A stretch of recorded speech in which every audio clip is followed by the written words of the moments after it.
இன்று விஜய் பிறந்த நாளை முன்னிட்டு இப்படத்தின் முன்னோட்ட வீடியோ ஒன்று வெளியிடப்பட்டது. அந்த வீடியோவிற்கு ரசிகர்களிடம் நல்ல வரவேற்பு கிடைத்து வருகிறது.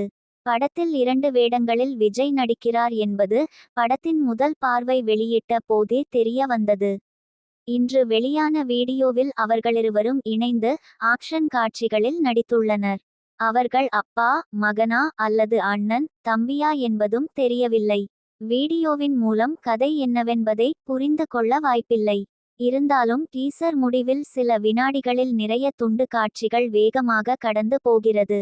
அதில் ஒரு காட்சியை நிறுத்தி பார்த்தால் அதில் ஒரு டிவியில் பீக் ஆஃப் 11 பில்லியன் இன் 2050 என்ற வாசகம் இடம் பெற்றுள்ளது. ஏற்கெனவே இந்த படம் ஒரு டைம் டிராவல் கதை என்று செய்திகள் வெளிவந்தது. எந்தெந்த காலகட்டங்களில் கதை பயணிக்க போகிறது என்பதும் சஸ்பென்ஸ் ஆக உள்ளது.